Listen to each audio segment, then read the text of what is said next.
Las opiniones y comentarios vertidos del siguiente programa son responsabilidad de quienes lo expresan. No son necesariamente la opinión de la editorial de Nesa Radio 97.3 FM.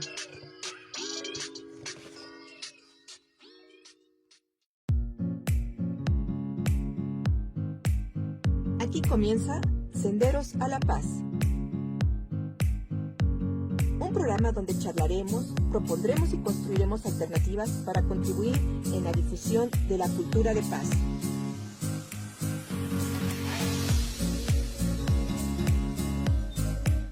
De cómo empoderarnos para que todas y todos podamos reconstruir nuestro tejido social y fortalecer nuestra sociedad para vivirla más justa y equitativa en el marco de los derechos humanos.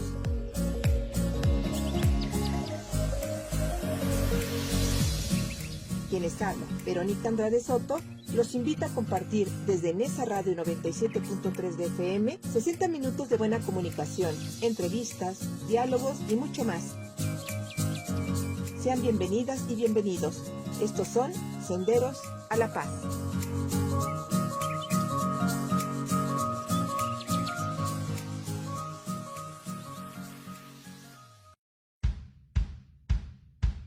Construcción de ciudadanía y democracia participativa.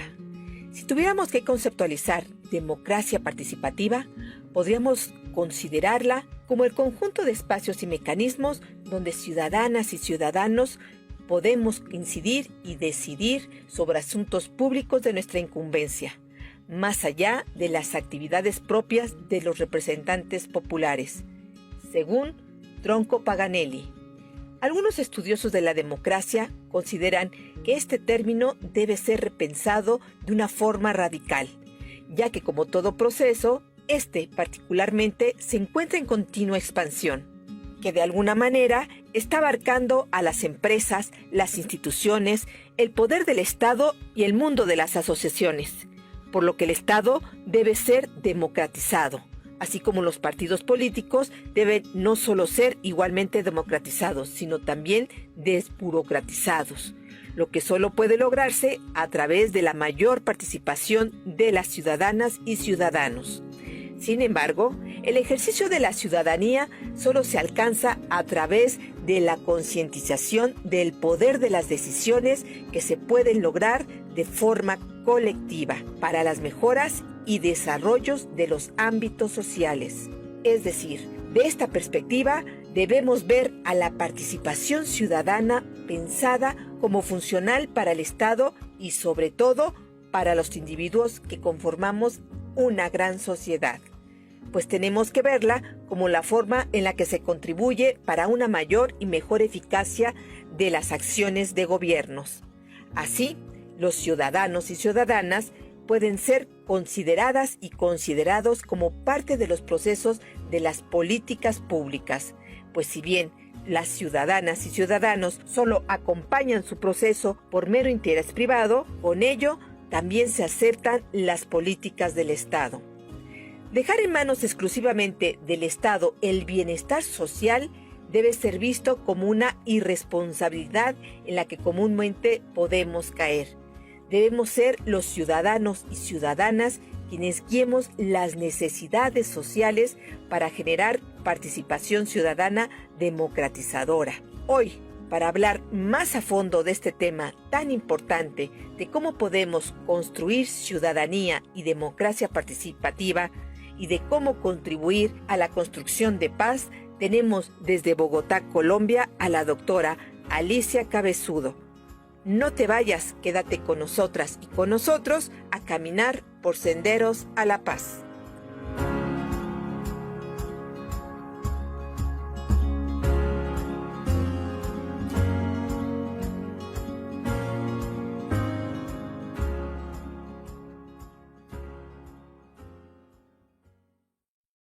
Hola, ¿qué tal? ¿Cómo están, amigas y amigos radioescuchas de Nesa Radio 97.3 FM? Les quiero agradecer enormemente que estén una vez más con nosotras y con nosotros por esta bonita caminata que tendremos el día de hoy, caminando por Senderos a la Paz. Tenemos un súper especial el día de hoy con una súper invitada que ya les estaré presentando. Antes que nada, quiero agradecer a nuestro compañero, David Palacios, que está del lado del lado de la cabina en los controles técnicos. Le agradezco mucho que esté el día de hoy acompañándonos y que haga posible la transmisión de este programa. Hoy estamos por otra vía, en este caso es virtual. Sin embargo, estamos transmitiendo a través de FM, pues porque queremos dejar en la memoria videográfica de nuestra radio comunitaria, en esa radio 97.3 FM, esta gran participación y agradecerle que esté con nosotros, por supuesto, a nuestra invitada. Quiero recordarles también que que este programa se transmite a través de FM en las oficinas, o más bien en el Centro Regional de Cultura del Estado de México en Ciudad Nezahualcóyotl. Estamos ubicados en la esquina Francisco Zarco con la Avenida Cuarta en la colonia Virgencitas en nuestro glorioso municipio de Nezahualcóyotl desde el Estado de México. Bien, yo soy Verónica Andrade, les agradece que estén nuevamente con nosotros y también quiero enviarles un saludo por supuesto, a toda nuestra gran familia de Nesa Radio, a nuestros directivos, Rocío Román y Alejandro Reyes, que están trabajando muy duro para seguir manteniendo permanente las transmisiones de este trabajo que hacemos todos en conjunto de Nesa Radio 97.3 FM. Y recordarles que también nos podrán ver posteriormente en nuestra página de Facebook. Por lo pronto, los invito a que se conecten a través de las frecuencias de FM y que se comuniquen también con nosotros al cabina al 55 22 28 01 33, que nos hagan sus comentarios, que nos digan qué les interesa del tema que estamos abordando, o bien comentarnos en relación a toda la barra programática de nuestra querida estación. Bueno, pues hoy quiero recordarles que una de las cosas que hemos estado empujando a través de este programa es fundamentalmente que nosotros podamos tener muy claro y presente la importancia que tiene la participación ciudadana. Para ello quiero comentarles que el día de hoy, como lo dijimos en la introducción de nuestro programa, una gran invitada. Ella, aunque es argentina, está radicando en la actualidad en Colombia. Ella es doctora en pedagogía con una especialidad en historia y ciencias sociales en la Universidad de Ginebra. Además, es maestra en educación en ciencias sociales con especialidad en educación para los derechos humanos y la democracia en América Latina por la Universidad de Barcelona. Sus áreas de especialización básicamente han sido en la educación para la paz y democracia ciudadana, resolución de conflictos y derechos humanos, además de los temas que ha desarrollado en la formación y en la investigación y sobre todo en la enseñanza. Ha trabajado también muy arduamente en el ámbito europeo, en toda América Latina y también en el norte de África. Por supuesto, también en Estados Unidos, Japón y Corea del Sur. Y como miembro del equipo de consultores de la UNESCO en el tema de educación para la ciudadanía global y la democracia. Bueno, estamos hablando ni nada más ni nada menos que de Alicia Cabezudo. Bienvenida a tu casa de Nesa Radio, mi querida Alicia, y un abrazo fraternal para ti hasta Colombia. Gracias, muy amable Verónica, por supuesto, por tan cálida acogida y muy contenta de estar en comunicación con Radio Escuchos en México, país que quiero, que estimo, que visito frecuentemente y que también creo es importante hablar de construcción de cultura de paz y ciudadanía. Así que con mucho gusto acepté esta invitación y aquí estoy para servirles. Pues muchísimas gracias. El tema de hoy justamente es el de la construcción de ciudadanía y democracia participativa. En México, mi querida Alicia, escuchamos constantemente la palabra democracia. Decimos ser un país democrático. Yo digo que somos un país en construcción de la democracia. Aún creo que no alcanzamos la democracia plena, porque la democracia va muy pegada con la democracia participativa. La ciudadanía debe de participar, debe de involucrarse en las problemáticas sociales que nos atañen, como lo dije en la introducción, que deberían ser algo importante para nosotros. Sin embargo, nos cuesta mucho trabajo, pero yo creo que con lo que nos vas a compartir el día de hoy, mi querida Alicia, pudiéramos tener más noción de cómo podemos participar nosotros en decisiones fundamentales que atañen sobre todo a los entornos de pacificación. Alicia, y quisiera empezar preguntándote antes que nada, ¿qué podemos entender por democratización participativa o democracia Bien, participativa? sí, una importante pregunta para utilizarla como plataforma de despegue para este diálogo, que espero también sea con los radioescuchas, si tienen el margen para hablar y para preguntarme. Mira, Claro. se habla mucho de democracia, y se habla mucho de democracia en todo el mundo, y para circunscribirnos en América Latina, nuestra región y en México.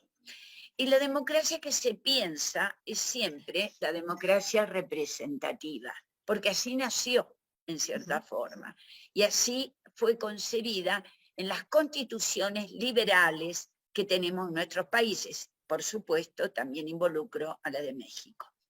En la democracia representativa, el ciudadano común, el ciudadano del pueblo, el señor, la señora, la abuelita, la vendedora de verduras, el profesional, el académico, son ciudadanos que votan cada X años, en algunos países 3, en otros 4, en otros 5, por sus autoridades. Por lo tanto, ejercen la soberanía votando y le dan su representación a 3 poderes: al Poder Ejecutivo, Legislativo y Judicial. Todos sabemos que en México, y siguiendo la constitución modelo, que fue la norteamericana, dictada por George Washington, que todos los países latinoamericanos han prácticamente repetido, ¿no es cierto? Tenemos un poder ejecutivo fuerte, un poder legislativo donde están representadas las minorías, es decir, aquellos partidos que no son los del presidente, o sí lo están, pero pueden tener la posibilidad de representación, y un poder judicial que está nombrado por los 2 anteriores. Si el poder judicial no se vota por la población, sino que es nombrado por los otros 2 poderes que sí son votados, ¿no es cierto? De acuerdo a distintos tipos de mecanismos. Entonces le llamamos democracia representativa, porque representa al pueblo que lo votó. El problema que se presenta con la democracia representativa, y sobre todo en América Latina, y sobre todo en algunos países, caso tipo México puede ser, ¿no es cierto?, es el hecho que, nombrados estos representantes en el Poder Ejecutivo o el Poder Legislativo, pues no cumplen con sus representados. Realizan plataformas, le hace promesas en el área de salud, en el área de política, en el área de economía, en el área de pedagogía, de educación, en el área de transporte, en el área de medio ambiente, que luego olvidan o modifican o realizan cambios inesperados en esas plataformas, y la persona que los votó, el ciudadano común, quienes nos están escuchando hoy en Senderos a la Paz, encuentran que aquello que se hace y que se dice no es por lo que se votó. Entonces aparece un cambio, digamos, una brecha, le llamamos nosotros en educación, fundamental entre lo que el ciudadano votó esperanzado, o la ciudadana, y lo que hace el representante con esa promesa. Y este es un problema muy clásico de la democracia de América Latina, en forma tal que nosotros nos preguntamos, a partir de los años 80, sobre todo, de 1980, es decir, hace relativamente poco tiempo, desde el punto de vista de un espectro temporal, si realmente estas democracias representativas son democracias. Es decir, porque si realmente no representan a quien le dio su soberanía, si no representan a quien prometió cumplir con determinadas plataformas, ¿qué tipo o qué clase de democracia es esta? ¿Y qué pasa con ese ciudadano que se desilusiona, que absolutamente abandona los modos democráticos porque ha sido en cierta forma traicionado por el gobierno? Entonces aquí empieza a desarrollarse, sobre todo fuertemente en los 80, ya venía desde antes, Verónica, ¿no es cierto?, el concepto de democracia participativa. Claro, la democracia participativa está dentro de la representativa, porque el ciudadano, cuando va a votar o la ciudadana participa. Claro. Sí que va a votar. Por supuesto los que van a votar, porque también en América Latina hay alta abstención, y tengo entendido que en México también. Claro. Pero la abstención está dada por la desilusión hacia el sistema. ¿Para qué voy a votar un sistema que luego me traiciona? ¿Para qué voy a votar un sistema que luego me falla, que no cumple? Entonces, la necesidad de pensar la democracia de otra manera se plantea claramente en nuestro continente y en México a partir de los años 70 y pico, al final 80, en que decimos, sí, participo mediante el voto, pero ¿cómo más participo? No es suficiente ir cada 4 años, cada 3, cada 5, a votar alcaldes, presidentes, diputados, senadores, concejales en las ciudades. Yo tengo que hacer algo más, aparte de ir a votar, que, vuelvo a repetir, es importante, es fundamental y hay que hacerlo. No somos los pedagogos en ciudadanía defensores de la abstención. Todo lo contrario, hay que aprovechar todos los espacios, Verónica, y un espacio es la votación, pero otro es la participación permanente, que es de lo que estamos hablando ahora. Así es. Fíjate, Alicia, que en el municipio de Nezahualcóyotl he de reconocer que es un municipio con ciudadanos que se comprometen y son participativos. Incluso nació este municipio justamente por la participación social, por la lucha de sus derechos, y experimentaron otra forma de poder lograr lo que requerían, sí, en base a unas necesidades que tenían, que eran parte de la lucha, pero lograron crear una conciencia social. Y es algo de lo que el Nezahualcóyotl se debe de sentir muy orgulloso, porque lograron hacer este gran municipio, esta gran ciudad, cambiada totalmente por justamente esta participación. Sin embargo, a una vez que ahora ya se tienen todo lo que luchaban en aquel entonces, podríamos creer que a lo mejor ya no hay más lucha, ¿no? Y va más allá de lo que decías tú, es no solo votar. ¿En qué otra cosa, mi querida Alicia, podemos contribuir como ciudadanos, sobre todo en la construcción de paz? ¿Cómo hacemos una democracia participativa que sea en beneficio de lugares sin violencia, de lugares donde pueda haber paz social y, por supuesto, bienestar? La democracia participativa incluye la inclusión de los ciudadanos y ciudadanas en todos los ámbitos de vida. Tú puedes practicar democracia participativa en el hogar, cuando se decidan en forma comunitaria puntos importantes que antes eran decididos por el sistema patriarcal, generalmente por el padre, o el abuelo, o el hermano mayor. Es decir, eso repetiría un tipo de pseudodemocracia que nosotros no adherimos en este momento. La democracia participativa se puede hacer en la escuela.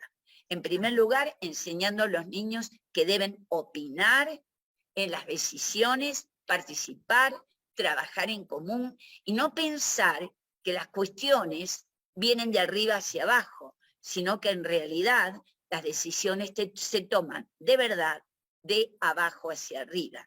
Es decir, claro, los espacios, los escenarios de la participación en un municipio, en una comunidad como la que tú me describes, se debe dar en todos los lugares. Son espacios de democracia participativa. Entonces, la familia, en primer lugar, que es el primer ente de socialización del individuo. Recuerda que nosotros nos socializamos, claro, y aprendemos valores en la familia.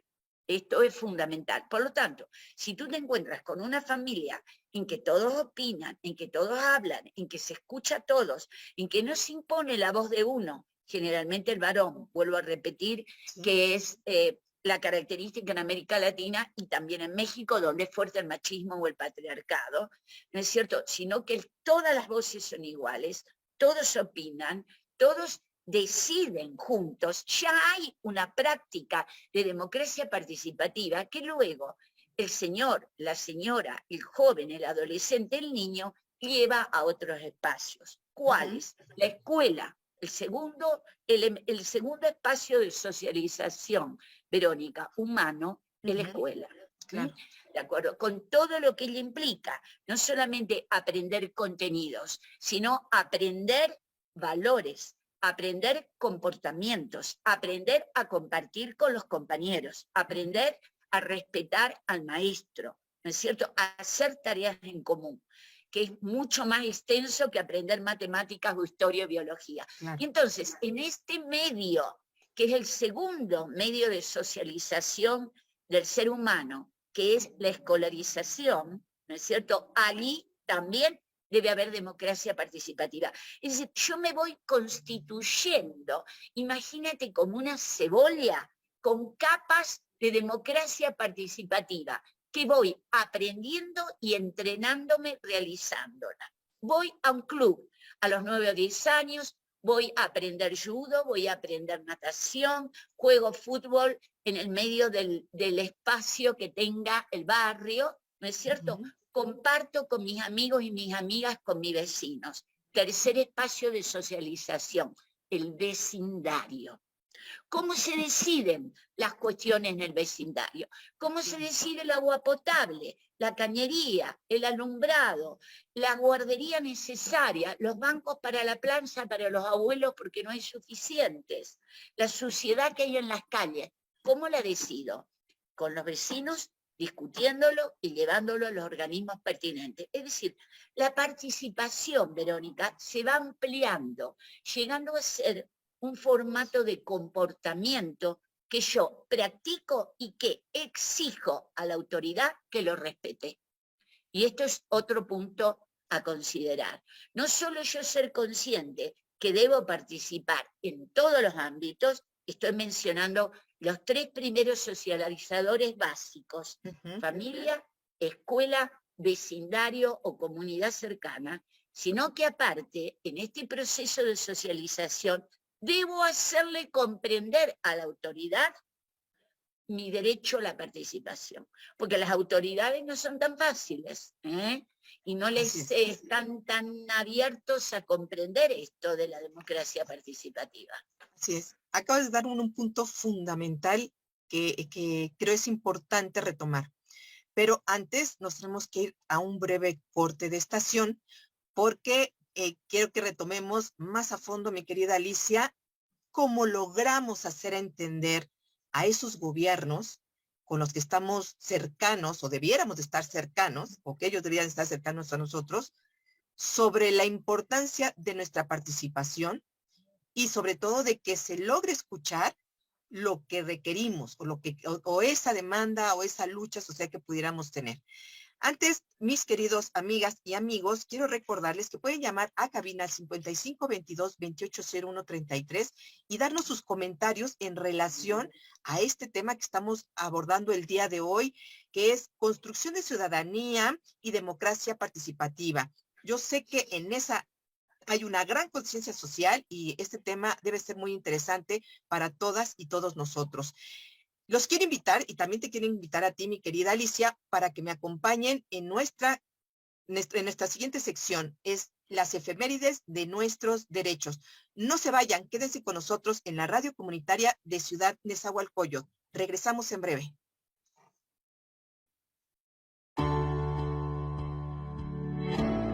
Esta es la sección Efemérides de nuestros derechos. 1 de octubre, Día Internacional de las Personas Adultas Mayores. 2 de octubre, 1968. Aniversario de los caídos en la lucha por la democracia de la Plaza de las Tres Culturas en Tlatelolco. Día de la No Violencia. 4 de octubre, Día Mundial de los Animales. 5 de octubre, 1813. El general José María Morelos decreta la abolición de la esclavitud en Chilpancingo, Guerrero. 6 de octubre de 1979. Convención sobre la eliminación de todas las formas de la discriminación hacia la mujer por la ONU. 10 de octubre, Día Mundial de la Salud Mental. Día Internacional contra la Pena de Muerte. Día Internacional de la Niña. 11 de octubre 1817. Fusilan a Gertrudis Bocanegra Mendoza en Michoacán. 14 de octubre de 1870. Se promulga una ley de amnistía en favor de los individuos que sirvieron al imperio y en la intervención francesa. 15 de octubre de 1993. México firma su adhesión a la Organización de los Estados Iberoamericanos para la Educación, la Ciencia y la Cultura. Día Internacional de las Mujeres Rurales. 16 de octubre, Día Mundial de la Alimentación. 17 de octubre de 1953, la mujer mexicana adquiere plenitud de derechos civiles y políticos conforme a las reformas de los artículos 34 y 35 constitucionales. Quedó capacitada para ejercer su voto y postularse en puestos de elección popular. 1923 se promulga el decreto que funda las misiones culturales ambulantes, que se trasladaban a las escuelas rurales para actualizar a los profesores en ejercicio. 17 de octubre, Día Internacional para la Eliminación de la Pobreza.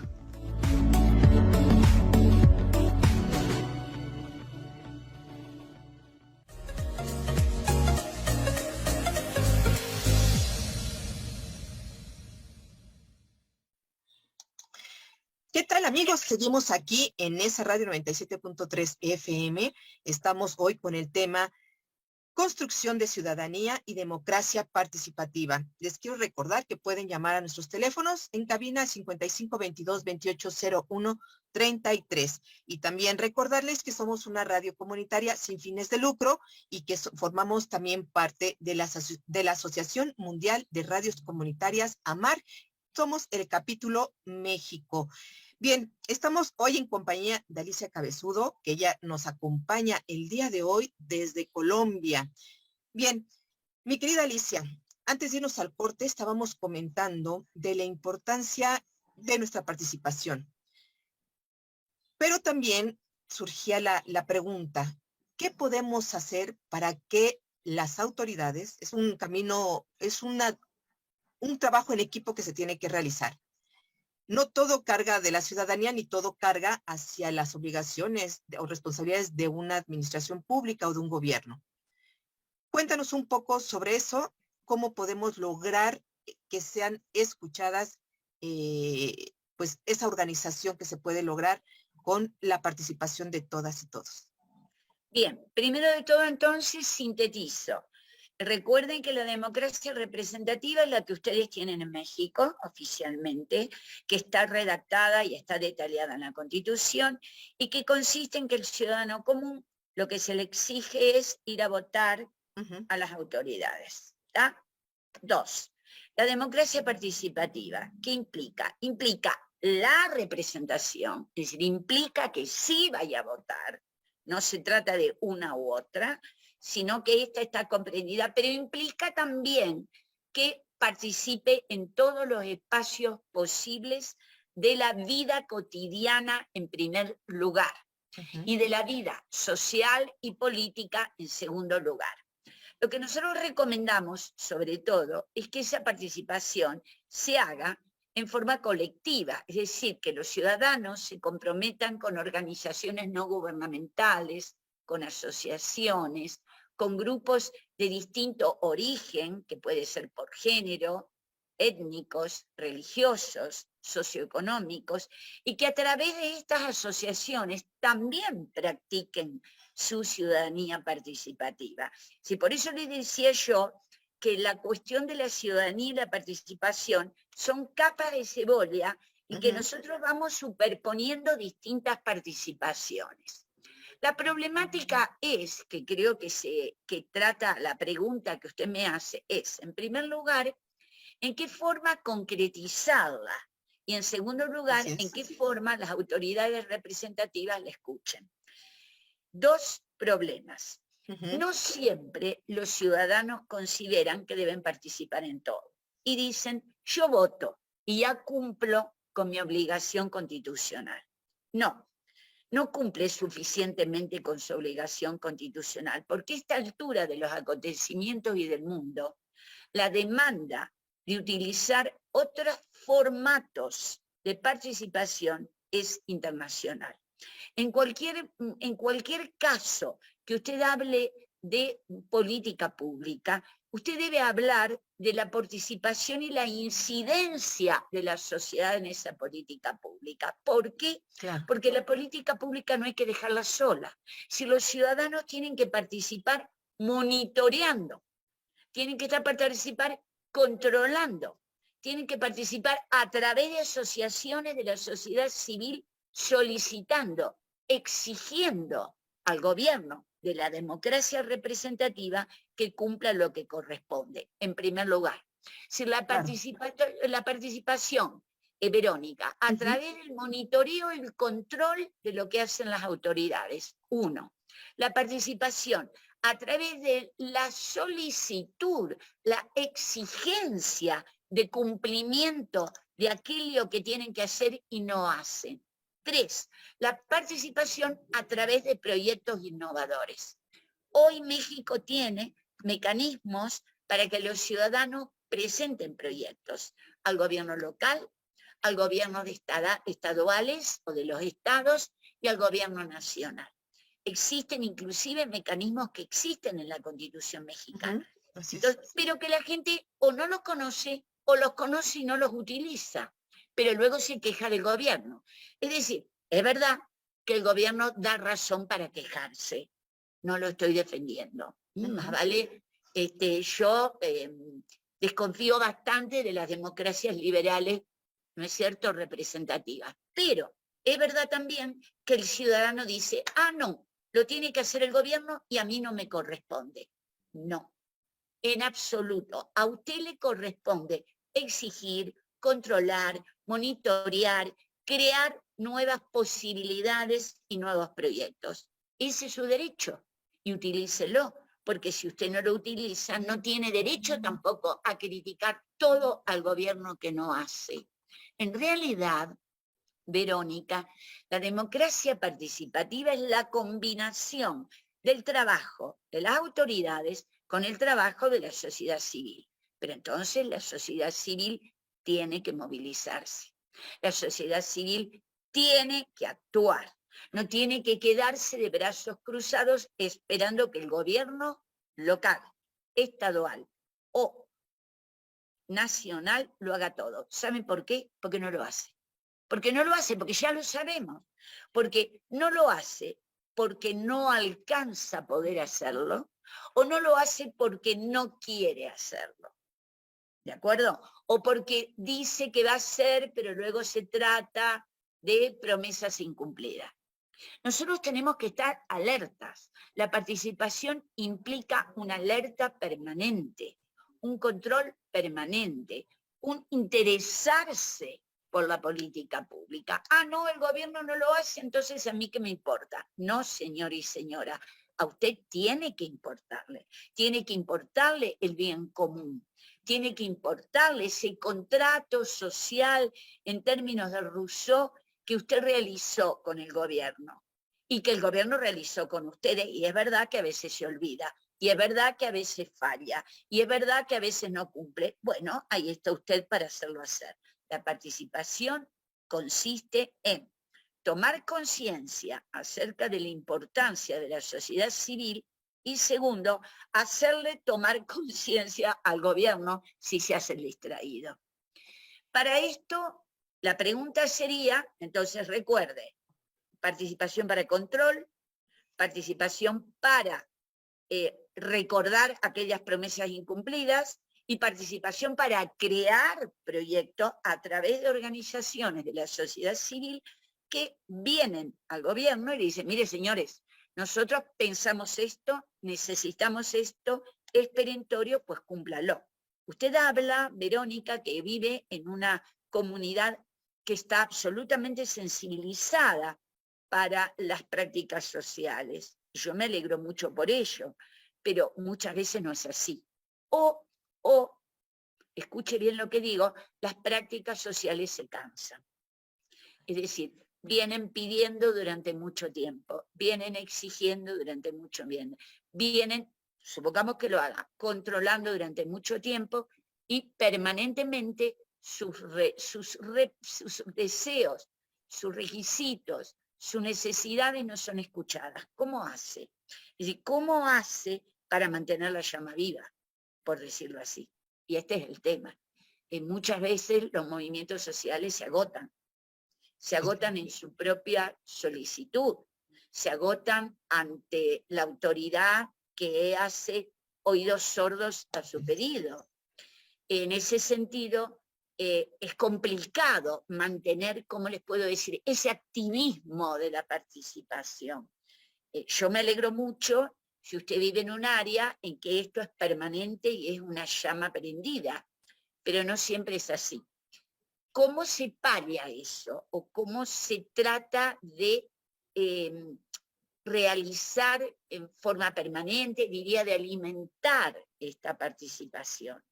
Bueno, las fórmulas no son mágicas y no hay recetas absolutas, pero sí hay una recomendación muy, muy importante. La educación. La educación. La educación y la práctica. Ahí, es decir, sí. Quiero hacer un breve comentario, mi querida Alicia. Estás dando en un punto fundamental también, la educación. Ustedes traen un proyecto, van a hacer una participación importante de un proyecto de ley de educación para la paz. Antes de que entremos en ese punto, me gustaría que fuéramos a un breve corte de estación para presentarles nuestra sección Arte y Paz. El tema que vamos a retomar en este momento, mi querida Alicia, creo que es fundamental. Muchas y casi todas parten de la educación, de los elementos pedagógicos que se puedan tener para poder aprender algo. Y como tú decías, lo aprendemos inicialmente en casa, posteriormente en nuestro siguiente círculo, que es básicamente el de las escuelas, y que va a la par también siempre con la socialización con los vecinos, con nuestro barrio, con nuestra calle, el lugar más cercano, las esferas más cercanas que nos forman. Después salimos al aire, volamos hacia otros lados y luego es nuestro centro de trabajo, todo se va generando, pero requiere de una educación fundamental, mi querida Alicia. Y ustedes están presentando una propuesta, me gustaría que nos platicaras un poquito de eso. Cuéntanos, porque va a la par de lo que estabas comentando al final de tu intervención. Sí, la sociedad civil, la población, nosotros, los que no formamos parte del gobierno en forma directa, formamos en parte indirecta por la representatividad que tiene el gobierno democrático, ¿no es cierto?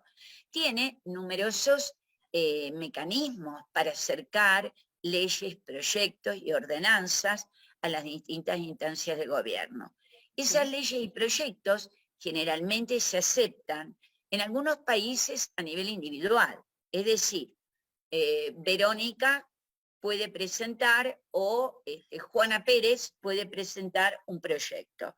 Puede ser individual, en México también. Tiene más fuerza si ese proyecto es presentado por una asociación civil, por un grupo de personas, quienes discuten la necesidad, analizan las variables en pro y en contra, escriben el proyecto y lo presentan a la autoridad competente. Si es un proyecto del barrio, será llevado al gobierno local, ¿no es cierto? Y al área o el departamento específico, en el caso de México DF, que está dividido en distintos sectores por su gran tamaño, pues a la competencia directa.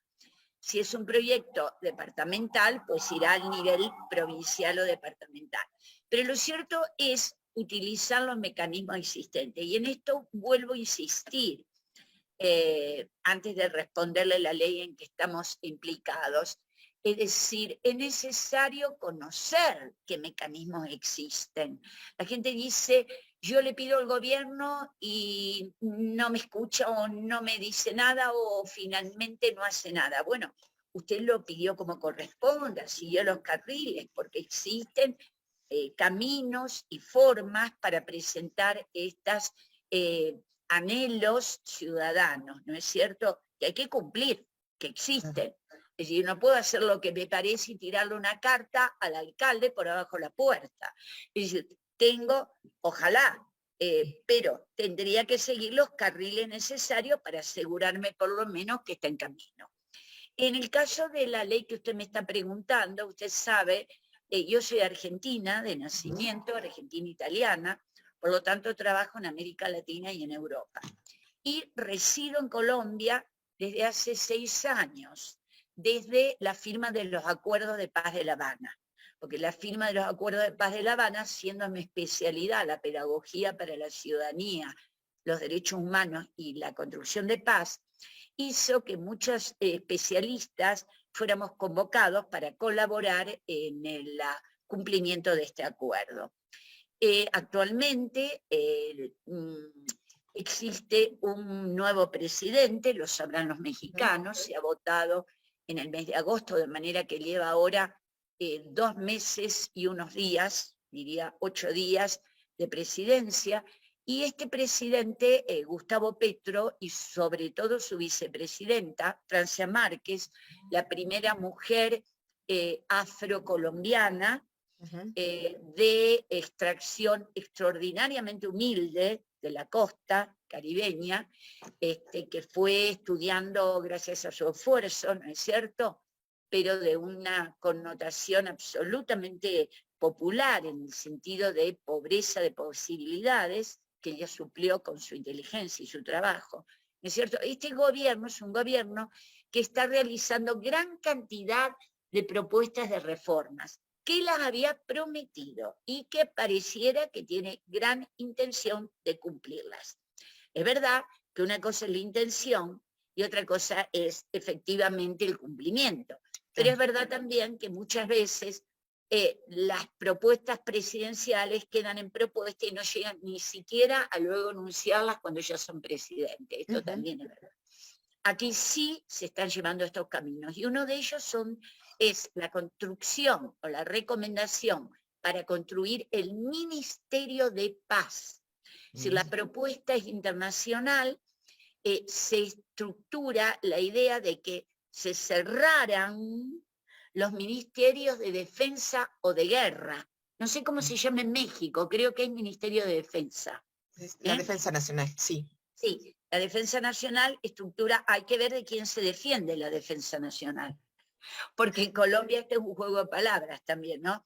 El ministerio se llama Ministerio de Defensa, como el de ustedes, y en realidad ataca a la población. Así que, como dicen algunos detractores, es decir, en vez de un Ministerio de Defensa, un Ministerio de Ataque. ¿Y a quién? Seguramente a la población, porque usted sabe que una característica de los países latinoamericanos es que no tenemos guerra entre nosotros. Ha habido episodios muy cortos en la historia de América Latina entre que nosotros peleamos entre nosotros, entendiendo nosotros los países latinoamericanos, ¿no? México luchó con Estados Unidos, pero el Estados Unidos no es un nosotros. Claro. Por lo menos no para los latinoamericanos, creo. Así es.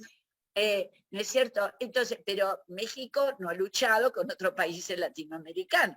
Es decir, y de hecho esto ha sido episodios, más vale disputas, diría, fomentadas por otros, generalmente extranjeros. Y en el siglo pasado y en el siglo XIX. Entonces, este Ministerio de Paz es una propuesta de la población al presidente, el presidente la tomó y la está elaborando. Y también la propuesta de educación para la paz, que la educación para la paz sea obligatoria en todas las escuelas, instituciones de nivel primario, secundario y universitario de Colombia, para profundizar los formatos de solución de conflictos por vía pacífica, que es el gran tema. No utilizar la violencia como defensa, no utilizar la violencia como escudo, pero utilizar todos los mecanismos de resolución de conflicto por vía pacífica, el diálogo, la mediación, la negociación, la escucha activa. Y esto es una propuesta participativa de la población, que el gobierno está escuchando, que sería muy interesante que se diera también en México, me parece. No sé qué opina usted. Sí, por supuesto. México hace unos días por desgracia, acaban de aprobar como parte de la seguridad nacional, bueno, del sistema de seguridad, ingresó la Guardia Nacional, que es una figura muy reciente, pero ahora forma parte de la Sedena, es decir, de la Secretaría de la Defensa Nacional.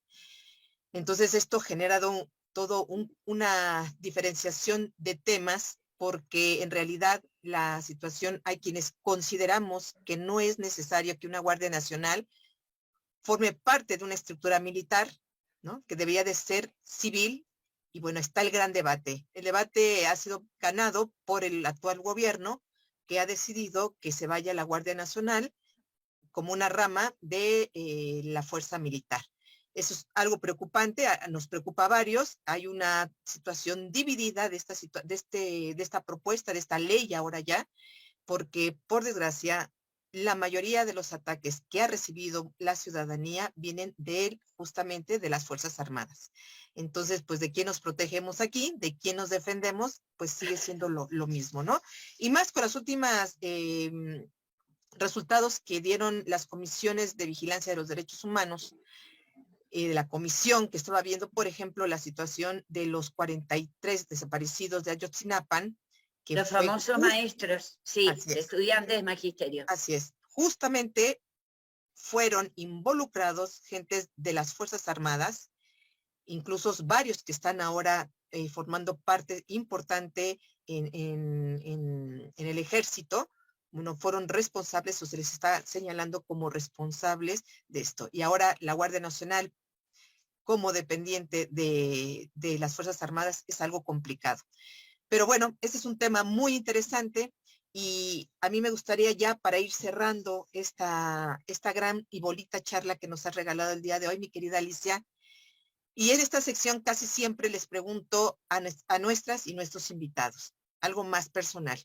Ya vimos esa parte interesante que tú has desarrollado y en la que has contribuido a la construcción de la paz latinoamericana, fundamentalmente. Sí. Que nos comentes, mi querida Alicia, ¿qué fue lo que te atrajo a caminar por senderos a la paz, de construir paz social desde el aspecto primero pedagógico, yo creo, y después al decir, no, tenemos que ir más allá, hay que participar más para poder generar la paz social que todo mundo estamos anhelando? Yo les voy a contar la anécdota prácticamente que hace que yo empiece a preocuparme por estos espacios. En primer lugar, tengo que determinar, estimada Verónica, que yo tenía ya una formación sensibilizada hacia lo social. Era una niña de clase media, media, ¿no es cierto?, una familia común argentina, donde la familia hablaba de política y hablaba de la necesidad de contribuir y fortalecer la democracia. En un periodo en el que gobernaba el presidente Perón, la primera presidencia de Perón, que ha sido muy discutido en la historia argentina, si fue una figura autoritaria o no. Yo tengo mi posición al respecto. Para mí Perón fue un autoritario y fue amigo de Mussolini y de Hitler. Y abrió las fronteras a la Argentina para que todos los nazis alemanes, escapándose de Alemania, llegaran a la Argentina. Tanto que constituyen colonias en la Argentina estos alemanes. El sur de Argentina. Exacto, en el sur de Argentina, en el centro, en la provincia de Córdoba y también en el sur de Brasil. De manera que yo tengo mi posición política que quiero aclararla. Hay otras personas que piensan diferente. Bien, pero quiero decir que yo ya tenía un hogar que se hablaba de derechos, de limitaciones, de imposibilidades con respecto a opinar libremente, etcétera, cuando era muy pequeña. Pero estudio, me hago más grande y me recibo de maestra. Por eso me fue tan durísima la historia de los estudiantes de maestros, ¿no es cierto? Y la masacre, porque fue una masacre de esos 43, porque rememora toda mi etapa de maestra. En la Argentina nos recibíamos a los 19 años de maestra, ahora terminan más grandes, a los 22, 23.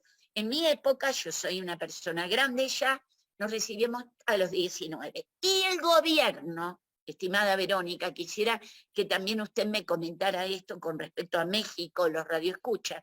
El gobierno tenía la mala costumbre, y sigue teniendo, que cuando las jóvenes que nos recibían nos mandaban a los lugares más lejanos, más complicados, a la frontera, a la zona de lo que nosotros llamamos vías miserias, a las zonas periféricas. Horrible, horrible, ¿por qué? Horrible por vivirlo, no, para mí fue un regalo, pero horrible porque éramos chicas que nos ponían en el medio del océano Atlántico con un maremoto, que era un lugar muy difícil, violento, con niños que no sabían los padres ni leer ni escribir, que ellos no tenían mucho interés tampoco, etcétera. Bien, entonces a mí me mandan a una escuela de ese tipo, cerca de un frigorífico donde ningún empleado sabía leer y escribir, que eran semiesclavos, y sus hijos venían a mi escuela. Y para colmo me toca primer grado, que, estimada Verónica, primer grado, si usted pasa de ser una buena maestra en primer grado, usted tiene un doctorado, porque enseñar a leer y escribir es más difícil que enseñar. Yo enseño doctorado ahora, en todas partes del mundo, no solo en América Latina. Quiere que le diga una cosa, no hay nada más complicada que la alfabetización, sobre todo en un medio social y económico complicado, ¿no? En que produce resistencia. Bien, entonces, en ese medio y por ese cargo, ¿no es cierto?, yo entendí que no era suficiente enseñar, tener una profesión, estudiar en la universidad. Yo empezaba en la universidad, que era necesario militar, participar como ciudadana para que eso cambiara y para que esos niños no estuvieran muertos de hambre, mis alumnos, como lo estaban. Entonces, eso inicia mi concientización a los 19 años. Qué fabulosa anécdota nos has contado. Creo que muchos podríamos coincidir en mucho de lo que tú comentas, pero desgraciadamente se nos ha acabado el tiempo, mi querida Alicia. Espero que no sea la última vez que estés con nosotros, que sea la primera de muchas más, porque que nos compartas estas experiencias y nos motives a hacer algo en beneficio de otros es lo más fabuloso. Mi querida Alicia, te quiero agradecer muchísimo que nos hayas regalado esta tardecita, que nos hayas regalado tu participación, y pues en nombre de Nesa Radio te agradecemos muchísimo que estés con nosotros. Antes de despedirnos, quiero agradecerle a Marcela Abigail y a Edith Padrón que nos hayan apoyado en sus cápsulas del día de hoy. Nos vamos. Les recuerdo, el día de mañana tenemos retransmisiones para que puedan escuchar y buscar en nuestra barra programática a través de todas las redes sociales. Les agradezco que hayan participado y que estén con nosotros. Su amiga Verónica Andrade se despide. Muchísimas gracias. Gracias por su compañía y hasta la próxima. Nos vamos con Arte y Paz. Muchas gracias. Gracias. Esta es nuestra sección Arte y Paz. Un fragmento del poema Concurso Artístico Democratizarte. Categoría Poesía. Autora Sandra Elena de la Cruz Ortiz. 2021. Democratiza la vida. Democracia representa derecho y soberanía, pero aún parece ironía que en tiempos de evolución la retórica es la forma de maquillar lo aparente, que a veces tan evidente el drama, violencia y mentira, utilice nuestra ira en discursos petulantes para solo con palabras y epítetos elegantes inducir con distorsiones maquiavélicos intentos para sostener inventos que nunca en la realidad son hechos en pos del pueblo. Solo míseras propuestas con podridas intenciones de corruptos y traidores que manipulan verdades, persisten en obviedades, cual si el pueblo fuera un muerto que no puede decidir. Pisotean el ideal de la vida en democracia como si fuera una gracia observar el gran descaro de políticos perdidos que, por sostener el lucro que mantiene su riqueza, venden alma y territorio. Y mientras muchos trabajan con ahínco y sin chistar para llevar a sus casas apenas sobrevivencia, queda expuesto que no es mito. Nuestro México sigue herido y una absurda minoría en abuso de poder se resiste con descaro a ver patria florecer. Y es simple y recurrente la única gran verdad. La pobreza es tangible, resultado de su mafia, y ellos, los elegidos con democracia en secuestro, aún nos miran como niños en un México dormido, a punto del despertar. La vida sin democracia es causa de corrupción. Ahora es tu decisión de elegir cómo vivir.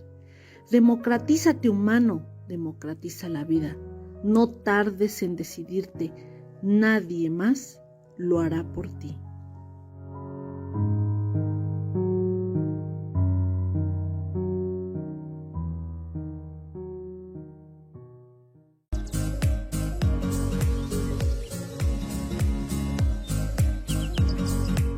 Gracias por compartir con nosotros Senderos a la Paz.